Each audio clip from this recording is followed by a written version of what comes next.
2020년 10월 21일 수요 성경 공부 16번째입니다. 오늘도 지난 수요일에 이어서 요한복음서입니다. 4장 5절부터 26절 제법 깁니다. 길지만 한번 같이 읽겠습니다. 화면을 한번 봐주세요.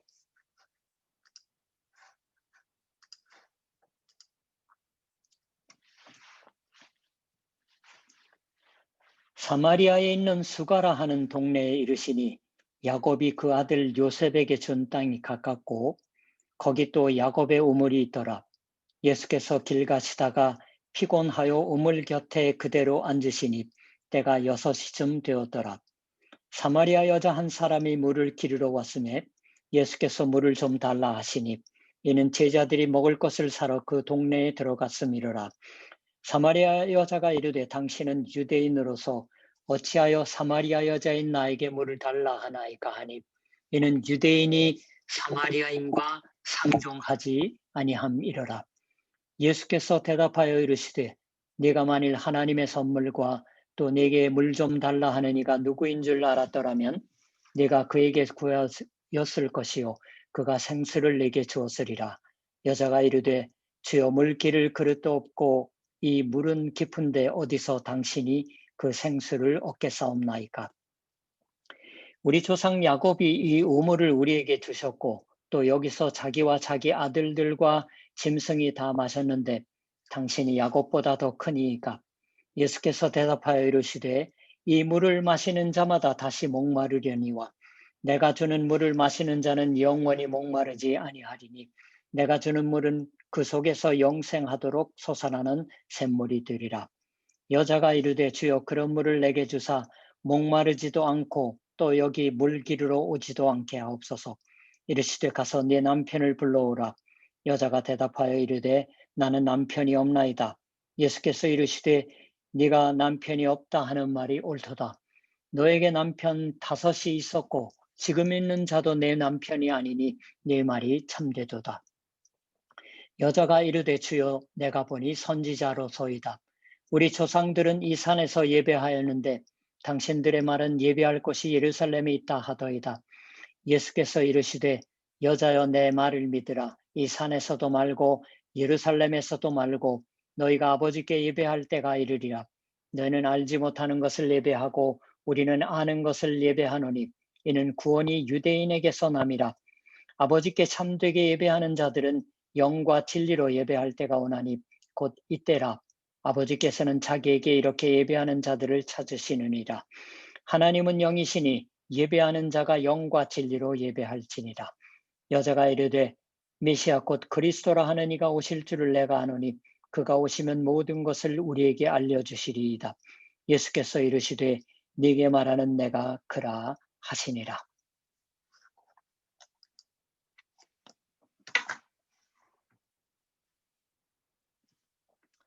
제법 길지요. 긴 말씀 다 읽었습니다. 이 성경이 묘사하고 있는 것은 한 여자와 주 예수께서 이야기를 나누시고 있는 그 장면입니다. 그 장소가 사마리아 지방 수가라고 하던 곳에 있는 야곱의 우물이라고 불리우는 우물 근처에서의 이야기였으므로 사마리아 우물 부근에 여자와의 대화 혹은 사마리아 여자 여러 가지 제목을 붙여서 이 장면을 사람들이 이야기로 전하고 또 즐겨 읽습니다. 수가 지역이 어디 있는지 한번 보시겠어요?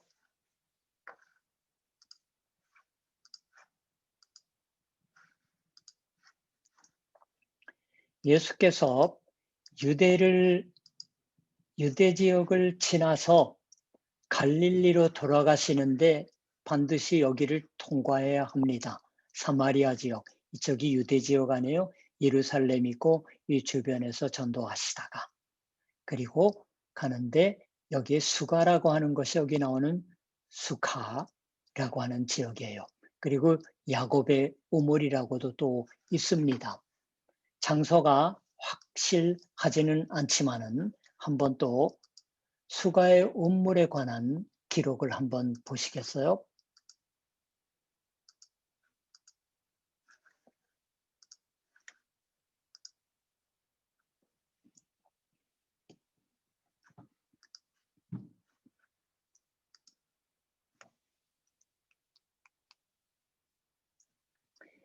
이 모자이크가 지도입니다. 일종의. 수가는 당시 로마의 사마리아 지방에 있는 도시로 야곱의 우물 근처에 있다고 합니다. 요한복음서는 그 우물이 야곱이 요한에게, 요한복음서는 야곱이 요셉에게 준 밭 근처에 있다고 말합니다. 아무튼 야곱의 우물은 예수께서 사마리아 여자에게 물을 좀 마시게 해달라고 부탁한 그러한 장소이기도 합니다. 정확한 위치는 확실하지 않지만은 결국 이쪽에 야곱의 우물이라고 하는 것은 아무튼 일찍부터 고고학적으로 발굴이 되었던 것 같습니다. 아마 성경에 나오는 세겜 지방과 거의 학자에 따라서는 철자가 다른 것이 아니냐라고도 말을 합니다.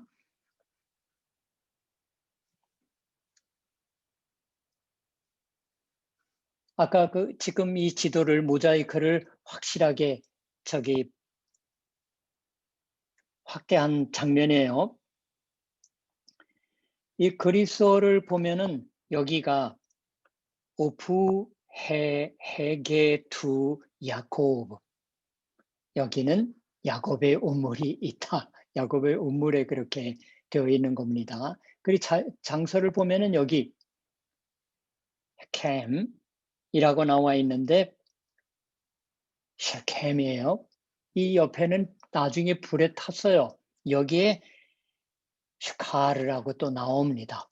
그러니까 아마 장소가 같은 지역을 두 가지 이름으로 불렀는지 스펠이 정확하지 않았던 것인지 하는 것은 잘 모르겠어요. 여기가 그 야곱의 우물 입구입니다. 이미 교회가 들어섰어요. 4세기 때에. 4세기 하면은 결국은 4세기, 5세기 하면은 베드로의 집도 발굴되고 가장 활발하게 그리스도에 관련된 유적을 당시에는 발굴까지는 않았겠죠. 찾아보는 그러한 열심이 있었지 않을까 하는 생각을 합니다. 여기에는 성 포티나 교회요, 러시아 정교회 교회입니다. 이 입구예요. 야곱의 우물이라고 하는 이 안에 있는 겁니다. 계단을 내려가면은 거기에 있다고 해요. 이 야곱에. 아무튼 지금은 거기까지만 하고요. 말씀을 또 배우겠습니다. 이 대화는 성경 속에 기록되어 있는 가장 아름다운 대화 중에 하나다라고 말해지며 또 저도 그렇게 생각합니다. 아름답다고 말해도 여기 등장하고 있는 여자가 특별히 아름다운 여자였다고 하는 것은 물론 아닙니다. 문학적으로도 어떤 아름다움이 있었다고 생각합니다. 그러나 그것만이 아니라 오히려 그보다도 특히 그 마지막 쪽에, 오늘의 말씀의 마지막 쪽에 참으로 격조 높은 주 예수님의 말씀이 나오는 것처럼 영적인 아름다움, 그리고 숭고함을 담고 있는 대화라고 하는 의미에서 아름다운 대화라고 말하고 있습니다. 굳이 말한다면 하나님의 아름다움이라고 할까요? 주 예수의 아름다움을 반영하는 대화입니다. 그러나 그렇다고 해도 우리의 마음을 끄는 것은 그러한 고도한 깊은 의미를 가진 대화를 대체 주 예수가 누구와 하셨냐고 하는 것일 거예요. 그러한 말하자면 고급한 대화를 나누는 데는 고급한 얘기 상대가 필요하다고 우리는 보통 생각합니다. 따라서 이 경우에도 예수님의 말을 잘 이해하는 종교적인 깊은 지혜를 가지고 있는 사람, 하나님에 관한 높은 사상, 깊은 체험을 가지고 있는 사람, 그러한 사람이 꼽히겠지요. 그렇게 생각하는 것이 보통일지도 모릅니다. 그러나 여기 등장해 오고 있는 것은 이름은 알 수 없지만 사마리아 여자라고 불리우게 된 여성이 결코 그러한 의미에서 고급한 인간은 아닐 겁니다. 인간의 평가와 고급, 저급이라는 말을 사용하는 것은 잘못됐습니다. 사실 잘못됐을 테지만 우리는 서글프게도 그러한 등급 매김을 하고 싶어 합니다. 그 관점에서 말하면 오히려 이 여인은 저급한 편이라고 생각해도 좋겠죠.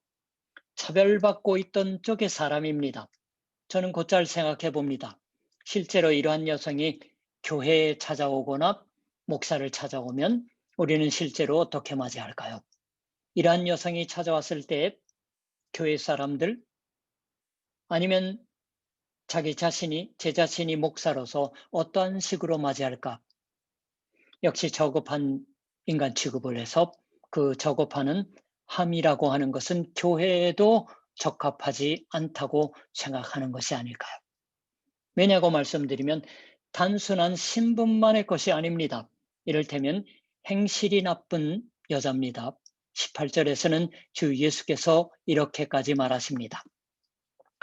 너에게 남편 다섯이 있었고 지금 있는 자도 네 남편이 아니니, 즉 5명이나 남편을 바꿔와서 그리고 6명째의 남자와 살고 있다고, 이제 정식의 결혼 생활을 할 수도 없게 되어 있다고, 그리고 6명째의 남자와 살고 있다고.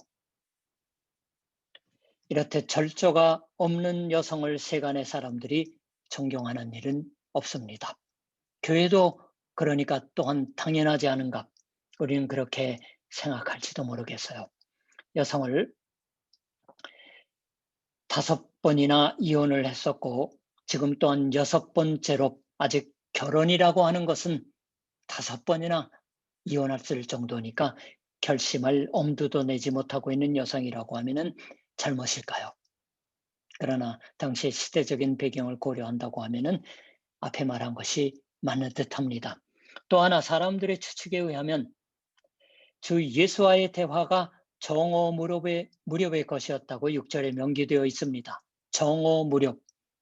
주 예수께서 우물가 부근에서 혼자 쉬고 있으시고 제자들은 정오 무렵이니까 점심에 같이 먹을 것을 사러 동네에 들어가고 없습니다.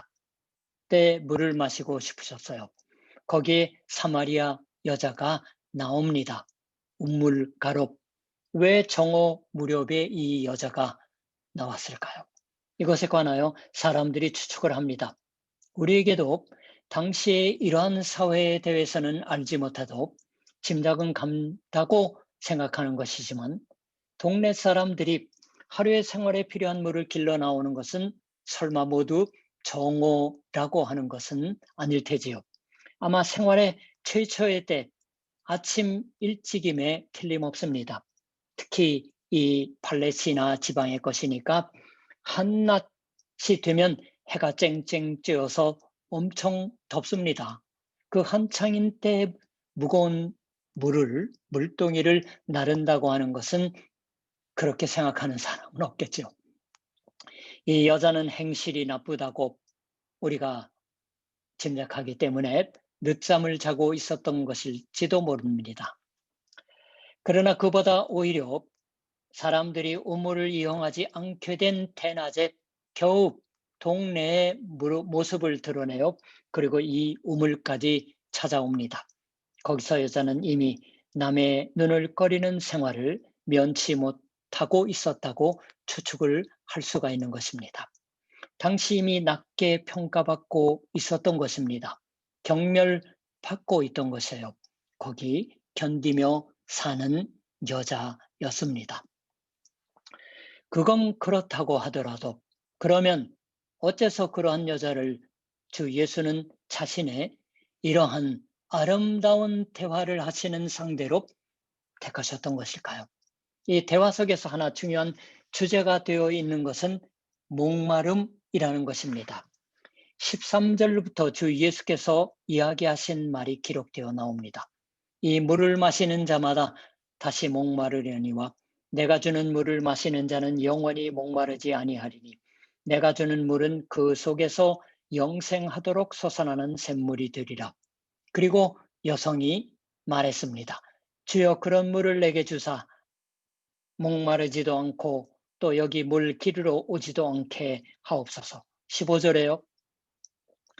이미 벌써 우리가 읽었던 요한복음서 3장에 역시 주 예수님과 멋진 대화를 할 수가 있었던 저 니고데모라고 하는 학자, 바리새인, 것을 생각해 보면 아마 니고데모 같은 사람이었다면은 이런 주 예수의 말씀을 들었을 때 곧바로 반론을 하고 혹은 반문을 했을지도 모릅니다. 목마르지 않는 샘, 영원한 생명에 이르는 물이 나오는 것 같은 샘, 그런 것을 어떻게 해야 손에 넣을 수 있겠습니까? 라고 니고데모 같으면 질문을 했을 법합니다. 그러나 이 여자는 그러한 반문도 하고 있지 않고 만일 그러한 물이 있다면 즉시 그 물을 제게 주십시오라고, 여기 물 기르러 오지도 않게 하옵소서, 여기 여인이 이 우물까지 물을 기르러 오는 것을 고통스럽다고 생각하고 있던 마음을 잘 알 수가 있는 그러한 표현이 되어 있습니다. 그러한 여자의 아직 육체에 마실 물에 구애되고 있는 말에 대해서 주 예수께서 당신의 남편을 부르러 가서 여기 데리고 오라고 말하십니다. 남편이 왜 여기서 필요한 것인지 그건 잘 모르겠어요. 성경도 설명하고 있지 않습니다. 그러나 분명히 여기서 주 예수께서 그러한 것을 이 여자에게 명하셨던 것을 이라고 하는 것은 여자가 지금 대체 어떠한 상황에 있느냐고 하는 것을 자각해 하시기 위함이었다라고 짐작해 볼 만합니다. 좀 전에도 말했던 것처럼 차례차례로 남편을 교체해가는, 물론 성경이 남편이라고 나와 있어요. 모든 성경이 남편이라고 나와 있지만은 원문을 보면은 그냥 남자라고 하는 말입니다. 남자라고 하는 말을 남편으로 대신 대용했을지 모르지만 내용적으로 보면 5명의 남자와 동거하고 있었는데 이 6번째 남자와 동거하고 있다. 5명. 지금 같이 살고 있는 것도, 살고 있는 남자도 내 남편이 아니라고 하는데 구분이 없습니다. 원문에서는 다 남자예요. 아무튼 그러한 이 여자의 평소 생활에 흉한, 그러나 그야말로 이 여자의 생활이라고 말하지 않으면 안 될 면을 주 예수께서 굳이 여기로 억지로 끌어내십니다. 왜 그런 것일까요?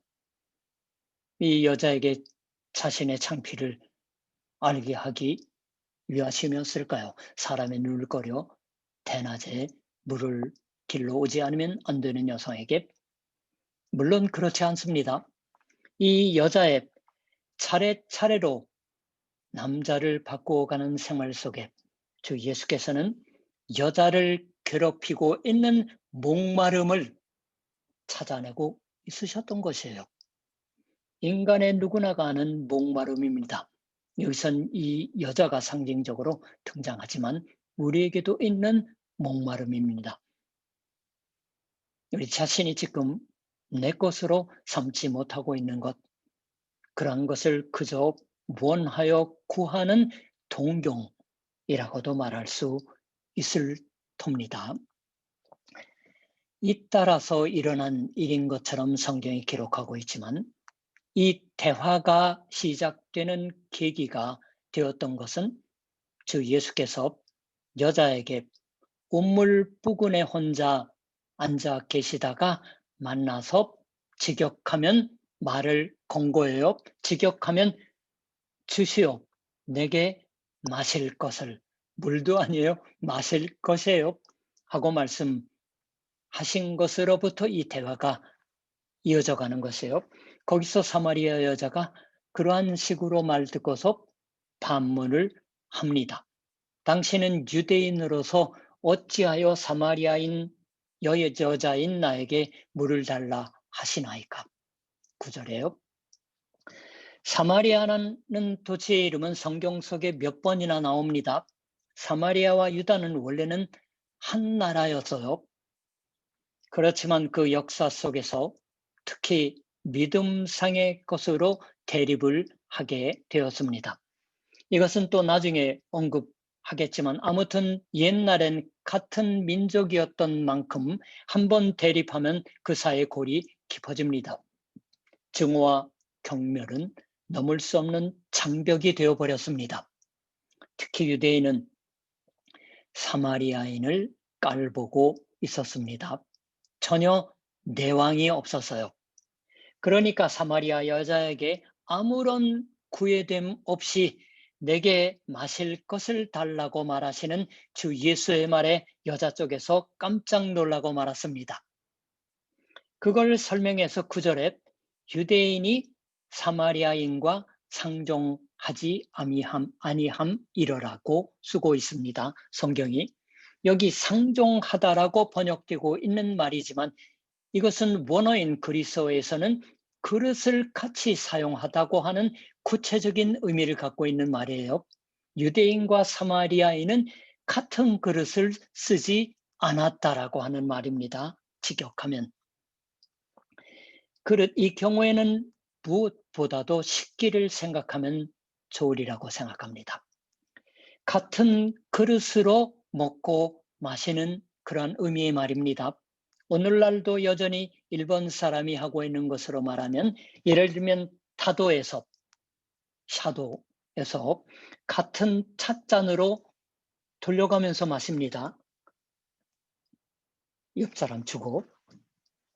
혹은 이것은 어딘가 바람직하지 않은 것이지만 특히 한국 사람은 술자리에서 자기가 마신 잔을 마시고 상대방의 그 권에서 술을 따라줍니다. 주로 소주입니다. 젊은 사람들이지만 서로 마시거나 할 적이 있습니다.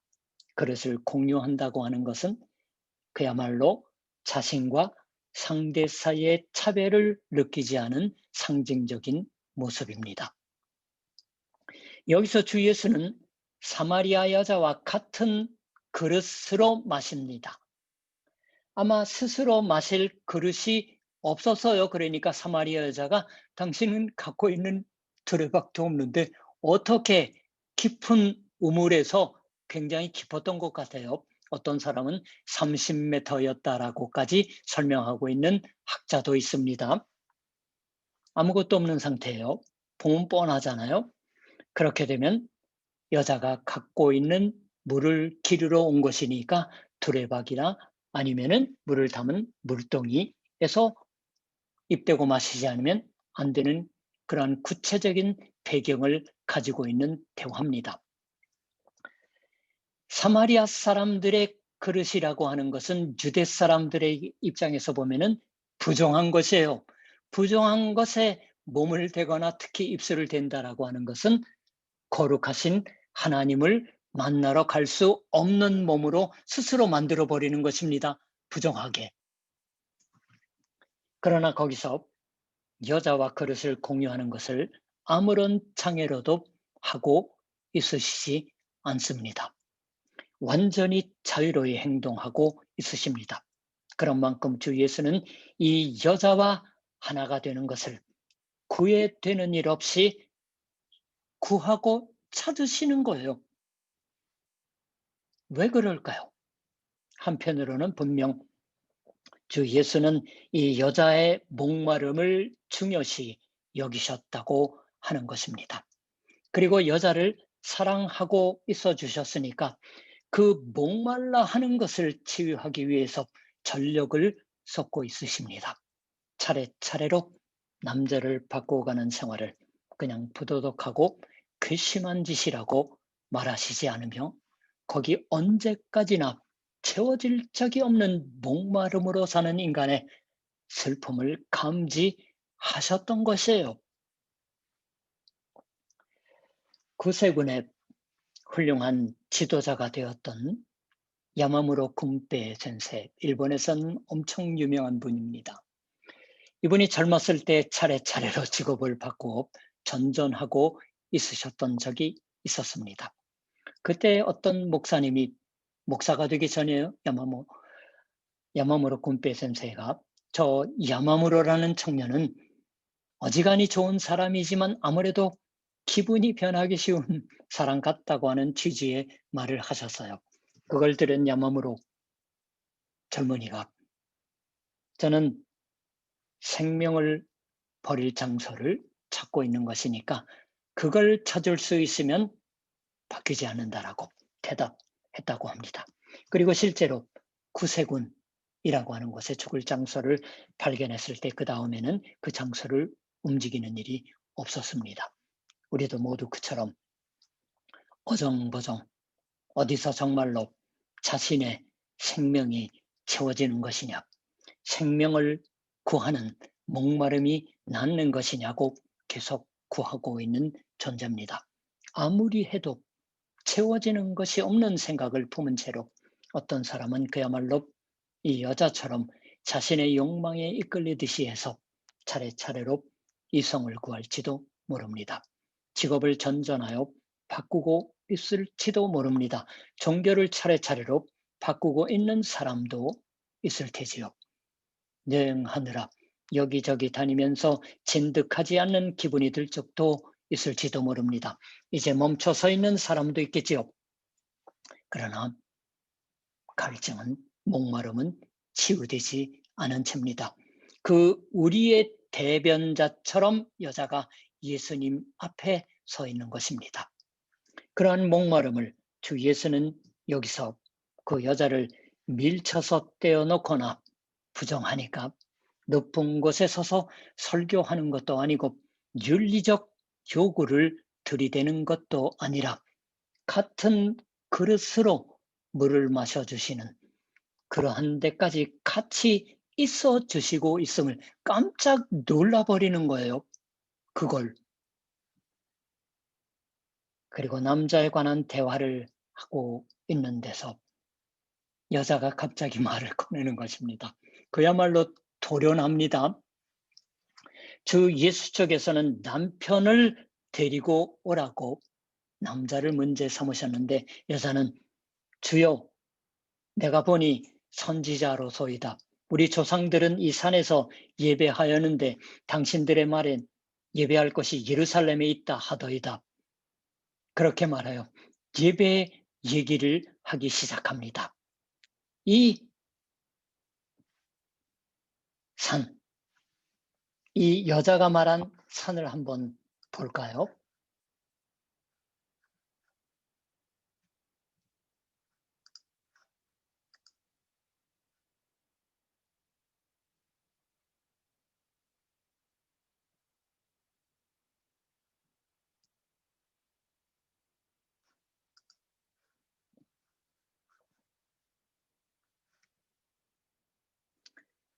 자, 여기가 세겜이라는 지역입니다. 세겜. 야곱복음을 아까 보신 적이 있죠? 그 요셉의 무덤도 있는 거예요. 애굽에서 나올 때 야곱의 이제 죽은 지 오래된 저기를 가지고 왔잖아요. 그 산이에요. 유적지가 남아 있습니다. 이 터, 그 사마리아 사람들의 성전 터예요. 이 유적지입니다. 여기는 여기가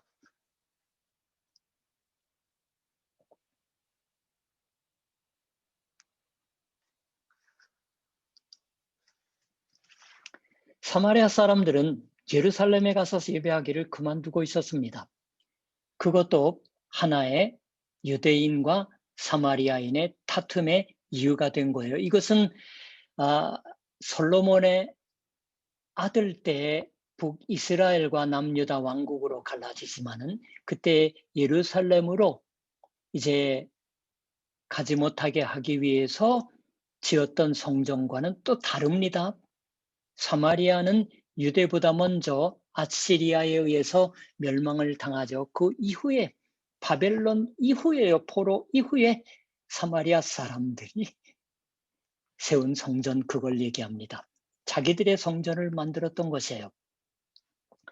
주 예수께서는 그러한 것을 잘 아시는 데다가 여기서 똑똑히 말하십니다. 지금은 예루살렘 성전이 진정한 성전이냐, 사마리아 성전 쪽이 진정한 성전이냐고 다투고 있지만 그러한 것이 문제가 되지 않는 때가 온다라고. 여자여 내 말을 믿으라. 이 산에서도 말고 예루살렘에서도 말고 너희가 아버지께 예배할 때가 이르리라. 너희가 알지 못하는 것을 예배하고 우리는 아는 것을 예배하노니 곧 이때라. 아버지께서는 자기에게 이렇게 예배하는 자들을 찾으시느니라. 하나님은 영이시니 예배하는 자가 영과 진리로 예배할지니라. 영과 진리로 하나님 아버지를 예배한다. 이 아버지는 사마리아인의 목마름도 치유하시고 유대 사람의 목마름도 치유할 수가 있는 아버지 하나님을 얘기합니다.